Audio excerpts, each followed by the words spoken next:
I'm an endurance athlete, and he's got a lot of wind. I'll try to keep this down to under, what they say, 20 minutes? I'd like to start out by thanking and recognizing two people who have been very, very important in my coaching career and my running career in general over the last 40 years. And the first being Jim Nickash. Jim and I go way back, probably 35 years to when we both competed at lacrosse.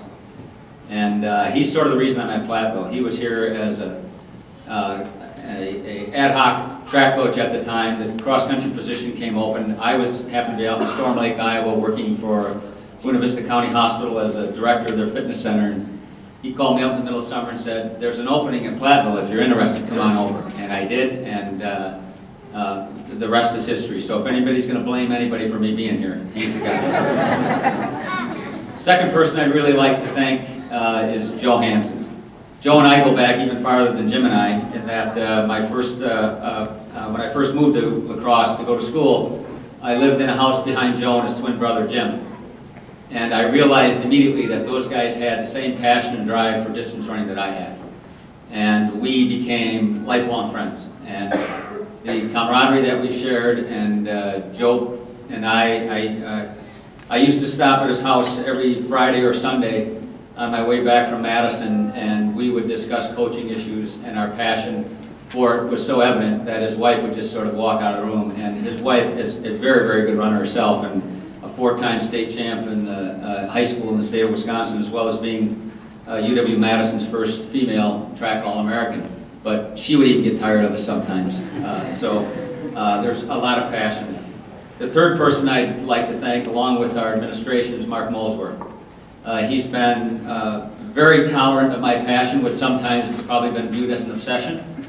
But he's also given me a lot of free rein and the resources to let that passion run its course, and I really thank him and the administration for that.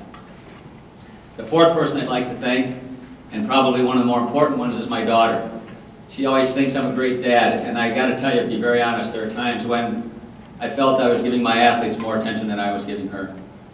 And if she ever felt that, I hope she realizes that, you know, that's just my passion. The fifth group I'd like to thank, and even though they're not here anymore, is my parents. They've both been gone for about 10, 12 years, but when I was a 21-year-old, 22-year-old person and decided, after watching Frank Shorter win the Olympic gold medal, that I wanted to go to the Olympic trials, having won only one marathon under 3 hours, they tolerated that insanity and promoted it to some extent by allowing me to be very, very free relative to the amount of work that I did. I was unemployed for about 1.5 years while I just ran. So they were very tolerant of that, and I'm sure I gave them more than a few gray hairs, having them wonder whether or not I was ever going to go back to school, which I finally did at the age of 24 after I qualified for the Olympic trials. And finally, the group I'd like to thank, and it's very, very important to me, is my athletes. I've had very fortunate luck to have some very, very talented athletes. In particular, the three that landed up being National Athletes of the Year for me: Ryan Kleiman-Hagen, who's here today, Marcia Toddy, and Tyler Siegel. All incredibly talented athletes, and I certainly wouldn't have anywhere near the accolades that I've been attributed to without their unbelievable dedication and belief in myself.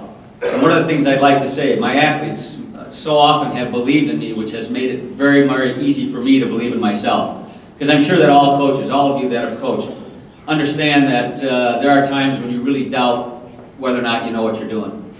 But as I say, all the people I've mentioned, as well as my athletes, have done a great job of believing in me and allowing me to believe in myself and keep my passion going. I've always felt that my #1 job is not to necessarily make my athletes better, but to help them see beyond their current horizon so that they can be better than they ever thought they could be. And fortunately, I've been able to do that in more than a few occasions. I'd like to thank everybody for coming today, and I hope you enjoyed the breakfast. I'd particularly like to thank the catering crew, because I made a special request to have that French toast disc, and that's my favorite, so I got to get the rest of it. Thank you.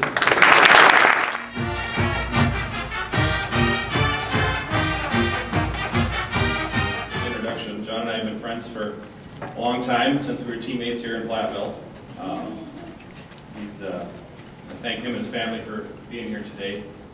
Still lives in the area, so we always like to come down and visit with them, and thanks for them for being here. His wife Andrea and my wife Beth and I, we've been on a lot of adventures together, and it's always good to see them. I'd like to thank everybody for coming today. It's an honor to be recognized amongst the other inductees. I don't feel quite in the same league as some of you. Congratulate Coach Antczak, Chip, Heather, and Ben on your past accomplishments and the new Hall of Fame membership. And thanks to the university and the athletic department and the Hall of Fame group for putting all these people in the Hall of Fame. It's great to see so many track and field people, and it's continued support of that program that makes it a success. I know track doesn't always the big economic draw that some of the bigger team sports have, and myself and many other athletes appreciate the opportunity to compete. I've also appreciated the extra opportunities too that we've got to take trips to the national championships and things like that. I still remember trying to get my 35-pound weight through the Boston airport as a carry-on. That's the way we took it on the way out there, but a particularly ornery screener on the way back, he wouldn't let it come through. So I had to go back and check it as a bag and got back to the gate. And then somewhere along the way they must have determined that a big lead-filled ball was a suspicious object. Several weeks later, all that we got back was the handle with a luggage tag on it. And Beth's women's weight never came back at all. We always figured they got blown up somewhere as suspicious objects. My special thanks to Coach Antczak for nominating me and for his years of service here at Platteville. I guess one thing that wasn't mentioned, he's already in one of these Hall of Fames down at UW-L. We went through a lot of assistant coaches while I was a thrower here at Platteville.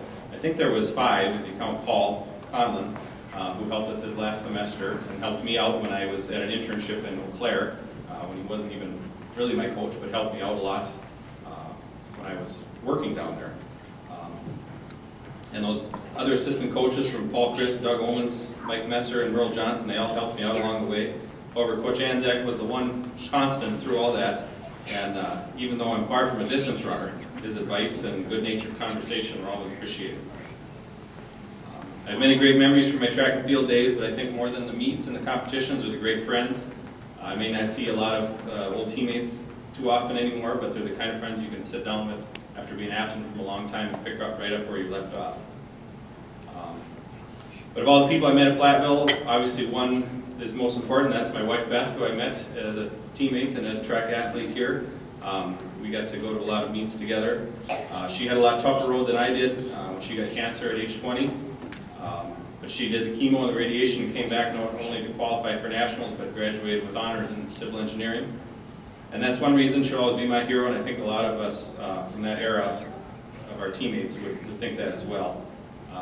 Beth is the love of my life, and we've been blessed with 3 boys, Andrew, Ben, and Calvin. And in case Platteville wants to start giving any hammer throw scholarships, they're available after the ceremony here. I also owe a lot to my parents, who unfortunately aren't with us anymore. They spent time going to a lot of track meets. They drive our old Winnebago to some of these track meets and the outdoor. If the throwing areas were far away from the rest of the track, they parked right up by the fence, and there was a lot of rainy and snowy meets where Platteville throwers would all huddle into that Winnebago in between events. My mom, she would keep track of every distance of every thrower in the whole meet and write them down on her little notepad. And when we were freshmen, it was the first year they changed from English measurements to metric measurements. And some of the guys that were doing the measuring didn't quite have that down. And they added a whole meter onto somebody else's throw. But my mom had kept track of all these distances, and between her little notepad and Coach Antczak filing a challenge, I went from 8th to 6th place and got to go home with my first conference medal in weight throw. It's always interesting to tell people I used to throw the hammer. It's one of the most obscure events maybe in track and field, which in itself isn't the most prominent American sport. I get questions like, is it a ball and a chain? No, it's a wire with a metal handle. No, does it have spikes? No, that's a medieval weapon. People often ask, how much does it weigh? I'll say 16 pounds, but in the indoor events, we throw a 35-pound weight. And somebody once asked me, well, how much does that weigh? So thanks again for the university and the athletic department for their support of track and field, and I know its successes will continue. The coaches, they continue to develop good throwers, and congratulations to Jacob Daly on breaking my old hammer record last year. Hopefully Platteville will have that 200-foot throw soon that I never could get. Congratulations again to all the recipients. Thanks.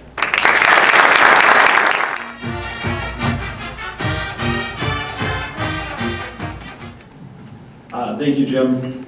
I knew I picked the right guy. He comes up with a little binder full of stuff, and I have this little note card here. First of all, thank you to the Hall of Fame committee. I can't tell you how honored I am to be up here, and just how humbled I am to be inducted with all these amazing athletes. Sometimes I don't feel like I deserve it. I feel like I'm accepting this for so many different people. I feel like I'm accepting it for my two brothers who are not here today. They're kind of across the country. One lives in Baltimore, one lives in Toronto. But Jim mentioned our record here at Platteville, 108-6. My older brother has a little bit better record. In our one-on-one matchups throughout our lifetime, I think he is 2,346-1 against me. I did win the last one though, and then he stopped playing me. And my little brother too, I think I kind of switched those numbers around when I played him one-on-one, so we kind of kept that tradition going. I feel I'm accepting this award, this honor, for my parents, who they did an unbelievable job raising me. I don't think I was an easy child to raise. I definitely gave them more headaches than my brothers, but hopefully I kept them on their toes a little bit. I still remember my mom saying so. She said so many amazing things to me, but one of the things she said is, you know, if you're going to play a game, you might as well win. And I just kind of took that to heart. And my dad, you know, winning has always been something that I've been surrounded with. My dad always would preach, and I was lucky enough to be coached by my dad in football. My dad would always preach the principle of win, and it's not that winning was the most important thing, but he would say, what's important now? And I feel like I was really able to understand what he meant by that. That you can't just go into a season thinking, oh, we want to win a national championship. You can't even go into a game saying, oh, we want to beat Whitewater this week. It had to be, we need to make sure we take care of this free throw that I'm shooting right now. We need to make sure that we run this play exactly how it's supposed to be run. And I learned that from my dad. And so I feel like I'm accepting it for him. I feel like I'm accepting this honor for my high school coach, who I'm honored that he is here today with us, Mr. Dorn Timmer. He never let us take a playoff. He was on us the entire time. And some players that I played with couldn't handle that intensity. And some players like myself knew that that intensity was simply making us the people that we are today. I'm accepting it for Coach Bryan and the basketball staff, who again instilled on me the importance of hard work and effort. And I'm accepting it probably most importantly for my teammates. I was surrounded by so many good people. I've told you about some of them already, and my teammates were so unbelievable that I feel the only thing I really had to do was not screw up. And I just had so much support, it was amazing. And some people ask me, especially after they found out I was going into the Hall of Fame, they said, well, you know, do you miss it? I said, well, of course I miss it. It was an amazing run, and it was so fun. But then I also say, there's part of me that doesn't miss it because I'm living it every single day. You know, there were challenges that were placed in front of us. And there were basketball challenges, things that aren't life and death kind of situations, but we treated them like that. And we challenged ourselves every single day. And I feel like I try to do that with my job, with my career, with my coaching, with my family. I try to challenge them every single day. And so it's not just the basketball spirit that I learned being here on campus, it was just kind of how to live. And I can't tell you how thankful I am for all the people that helped teach me that, because it got me to where I am today. One last thing I'd like to say, now that I'm in the Hall of Fame, again, very humbling to be here with all these athletes. I think about the fact that being in the Hall of Fame will allow me to be remembered. And I think that's an amazing thing, and again, very, very humbling for me. And I guess I have just one hope. I hope that I'm not remembered as someone who was a decent basketball player. I hope I'm remembered the way I remember all my teammates, as unbelievable people and great friends. And if I can be remembered like that, I think I'll be a very happy man. So again, thank you to the Hall of Fame committee for giving me this great honor. Thanks to all the people I mentioned today and the people I forgot. And thank you all for coming.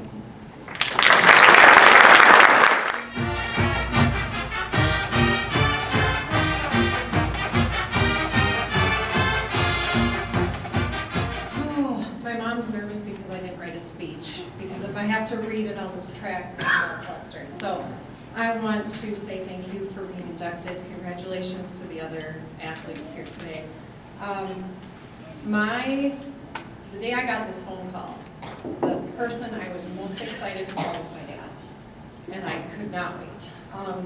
For those of you that remember and ran when I ran, my dad was my coach. Now I'm going to get choked up. He was my coach. He was my coach in high school, and then I was blessed to have Nick Ash stalk me at cross-country meets and bring me here. And my dad stuck with me through all of that. And if there was one person I called, if I had a question about my workouts or why are my legs so dang sore and how am I going to get through this, I called him. So I am definitely accepting this and dedicating this to my dad. And parents in general. I have two beautiful daughters of my own now, and I get the commitment it takes as a parent, and I get the commitment it takes as a coach to get us athletes here. And I can't say thank you enough to all of you out there that go to every track meet or every swim meet or every basketball game or whatever it might be. I oversee, as Coach Nick said, I oversee the aquatics department now. And swimming is my role, and I live at that pool, and I get it. I get all the time and the dedication that it takes, and I hope that my daughters see where that can get them, and I hope Amelia runs someday and doesn't always stay in the pool, but I have a feeling that's what she's going to excel at. So I'm just going to say thank you to all of you that are coaches, that are parents, that are athletes, all you little ones out there. You do all the hard work, and it pays off, and you get here someday, and just when you think you're old enough to be done, you're not. So that's pretty exciting. Thank you.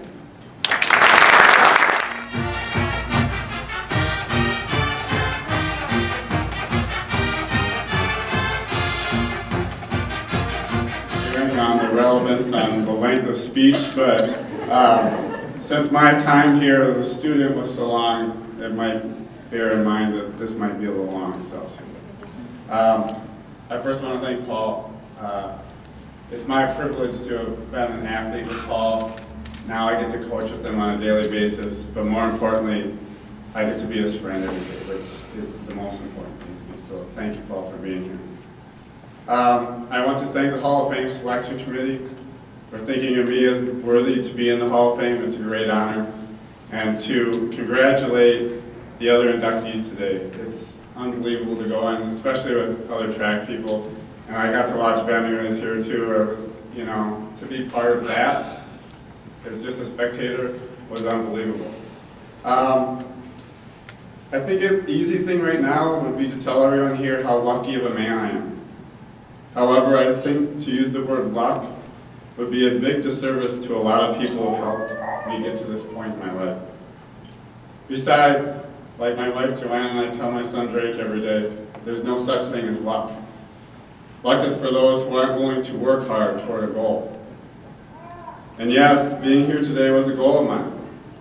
I know a lot of people never think about getting in the Hall of Fame, and that's not what they run or play basketball or do other sports for. But for me, it was a goal. And I thought about it every day I passed the plaques on the walls that go in the Williams Fieldhouse. So here are some of the people I want to thank. I know I'll leave some out, but these are the people who have helped me on my journey. I think that you'll find that it wasn't luck for me, that it was a total team effort. First, I'd like to thank all the coaches that have been a part of my life. Your advice throughout the years not only helped guide me while I was an athlete, but served me well now that I'm on the other side of the coin and I'm coaching. A few in particular that I'd like to highlight are Paul Rayleigh, my high school hurdle coach, who's here today. It was through him that I first learned the basics of hurdling. He also showed me how it is to work at intense levels and to love it. He also didn't let us use facilities as an excuse not to be great. When I went to Lancaster High School, we didn't have a track. He painted lines in a parking lot so we could hurdle in the parking lot. And to us, that was our track. But we never let that stop us from achieving great things. So thank you. Coach Fromater, my high school cross-country coach. Through him, I learned that you can goof off at practice every day. And you can still get all your work done at the same time. That it can be an enjoyable thing, not just work. And trust me, I use that every day where I work.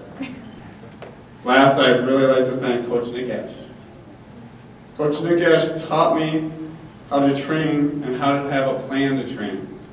How being dedicated to one thing will always lead to success. He was the reason, other than my family, who I wanted to stay close to, he was the reason I ended up at UW-Platteville. I don't know if I've ever told him that, but he is the reason I came, so thank you. Second, I want to thank my college teammates. While we may not have been a conference champion or a national champion when I was here, I always felt like I was surrounded by champions. I never looked at us as a bad team or a good team, just a team. A few that had huge roles in my years at UW-Platteville include Thad Salverson, Todd Downing, John Schmidt, Scott Litzel, and Jeremy Kehl. I knew I could count on each of you to give your best every day on the track, to sit for a meal after a long practice in the boo or wherever we are that night, and to be there each time that I didn't have a good day to pick me up. I in particular want to thank Thad Salverson for being such a great friend and roommate for so many years. And my wife can attest, to live with me is not an easy thing sometimes. I also want to thank Todd Downing, who couldn't be here today. He's stuck in an ice storm in Kentucky, for just saying crazy things to make me smile. There's so many things that he said that I still use today. For example, one of them would be, and he had a really weird way of saying, I don't know if he was just kind of weird or if he was just out there, but if we said a saying, he'd always finish it. And one of them was, if you can't beat him, defeat him. It's a no-lose proposition with him, I guess.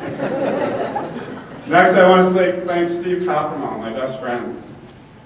Steve, it is easy to be there when some things are going well for somebody, which you did. Making the long trips to conference and national meets with my family and really becoming a part of my family.